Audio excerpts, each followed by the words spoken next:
Into some news that we touched on last week. The NWSL board was to vote on whether or not the league should change the calendar to mirror all the other leagues that we see around the world and in Europe. Well, the vote has been stalled because, Jeff, what's the latest? They couldn't agree. Yeah, I mean, I think there's still a lot of divided opinion. This is a common occurrence with these board votes that up until the very last minute, there might be an expectation for a vote. Effectively, as it's been put to me by a lot of people, if there's not a confidence that it's going to pass, they don't take it to a vote for certainly a huge decision like this. And everything I've heard is that it's very much still, if not 50-50 in literal terms, very much divided. There's still some skepticism. And it's a defining decision either way that really will shape how this league goes. So I think this will come to pass at some point. Might be a month, might be a year, might be several years. I think it'll continue to be pushed by the folks who want to see it, leadership in the league. But as of right now, the vote itself, where it could be the defining moment, will have to wait. There was some pushback that we had heard last week from the players. Ali spoke out where she stands about it, but how much did that factor into it? It's hard to say. I mean, I think it added to it, right? That there was, I don't think it's surprising maybe that they have concerns. But, you know, I think if you're on the fence already, which it sounds like many owners are, I think the bigger piece, frankly, is money, right? It's what are these things going to cost, because they're all hypothetical. What does it cost to maybe rip up a training field and put under soil heating? What does it cost to build an indoor facility that many of these teams don't have? So I think those unknowns are part of it. But yeah, I mean, you know, reading the room, the fan reaction was poor. The player reaction at large, I know Ali didn't agree, right? But like as a group was very much against the idea. We heard from a few players. Trinity Rodman answered on Friday night. We heard from Midge Purse elsewhere. So, you know, I think that the player reaction was a piece of it. I don't think it was everything, though. I think, like a lot of things, it's about money and uncertainty around it. Well, no doubt that this question was posed to a number of players, especially as the league came back to action this week. And here's Rodman and McCleaver on what they think of it. I think there's way too many locations that are way too cold. I don't think we've fully thought through what that looks like.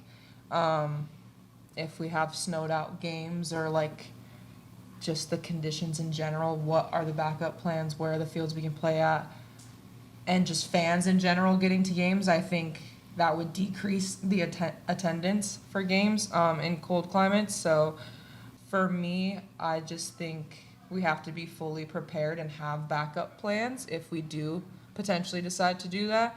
But right now, I just think there's way too many locations that are going to be snowing in the middle of the season, so I don't know if I'm fully for it at the moment.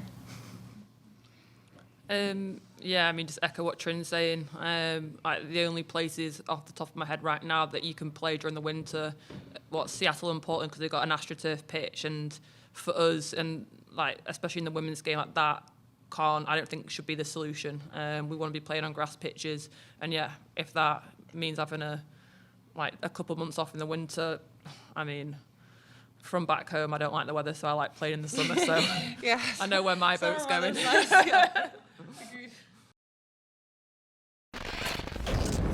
Oh, come on, Sandy. Every northern girl can play in the cold. We know that. All you know is cold. But Ali, what did you make of what they had to say? Because as we said, the major pushback did come from the players. And you did agree in the sense that the facilities have to be there to cater to the cold weather. But you were all for this change. Yeah, I am all for this change. But it's definitely understandable the way that they're speaking about the weather and the conditions. They obviously don't want to play on turf. I dislike playing on turf as well.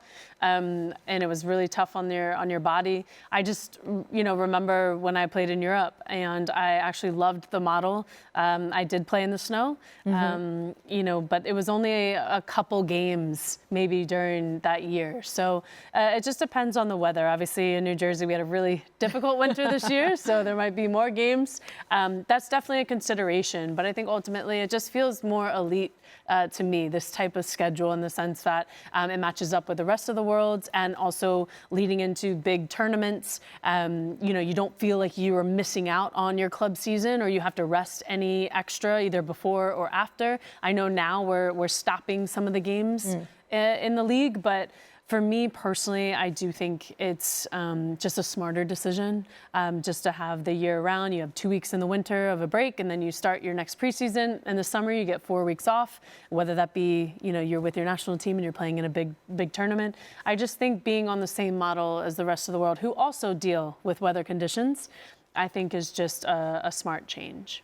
And you agree with Jeff that this just feels like it's a matter of time before this happens? Yeah, I think it's a matter of time. I do think they have to have this well thought out because, it does matter. Player safety and the health of the players comes first. And we do, at least in the past, struggle with the accommodations and, resources. And so we have to make sure that the players are put first in the weather conditions that, are available to us in those months, early in the winter. So it'll be interesting, but yes, I think that they are, making sure that this is the right decision for everyone, and taking the time is definitely a good choice.